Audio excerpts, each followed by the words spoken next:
Carla. Nawalan. Nakala ko. Ang ulas ng pag-ibig. Sa nobela lang natatagpo. Sa parang bantay hirap na pamilya. Ikaw pala. Bakit? Ang hinihintay ko, pangarap. Ngayong kapiling ka, na tayo isa. Hindi ko hahayaan na sa atin ay may kapatid. Kahit na hindi ko kasing gwapo, si Paul Wesley ng Vampire Diaries at Robert Pattinson ng Twilight. Sige, sama mo na si Mateo ng Immortal. Dahil hilig mo yun naman yung mga vampires, di ba? At kahit na, sabi nga ng paborito kong rapper, at kahit na wala akong pera, at kahit na itas aking bulsa, kahit pa noong ko'y kupas na, at kahit na marami dyan, ganito lang ako eh. Simpleng tao. Ang pagyayabang ko lang sa'yo ay ang pag-ibig ko. At kung tayo ay matanda na, pangako, hindi magbabago. Kailanman, nasaan mo, ito ang pangako ko.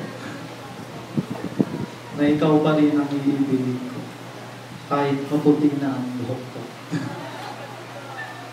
Carla, sabay tayong mga ngarap sa nakaraan natin. At ang nakalipas ay ibabalik natin. Ipapaalala ko sa iyo ang aking pangako na ang pag-ibig ko lagi sa iyo lang. Kahit maputi na ang buhok ko. Carla, I love you. Today is a very special day.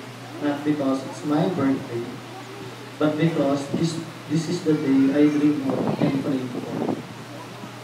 This day, like a dream come true, the Lord Himself has answered that prayer. For today, Carla, you as my joy became my crown. I thank Jesus for the honor of going through time with you. Thank you for being what you are to me, with our future as bright as the promises of God. I will care for you, honor, and protect you.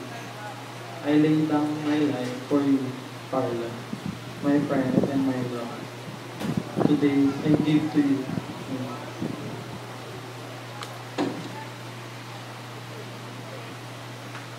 Carla, if you have a vow, say to me. So, today, I will marry my best friend, the one I will live with, dream with, and love. Eric, I never knew that I could love someone the way I love you. I was wondering what was God thinking when He created you. I wonder if He knew already everything I needed, for He just made all my dreams come true. I know for sure that when God made you, He was thinking about me. And I thank you for all the love that you have given me and my family, especially Kobe and Ida. I promise that wherever you may go, wherever my life lead you, with all my heart I'll be there. I'll be there. From this moment on, I want you to know that I will love the ones you love. I'll let nothing come between us. I will always give you reasons to laugh, to smile, and to love. I will always love you and promise you that I will love no one but you aside from God. May God be the center of our relationship. I love you and happy birthday.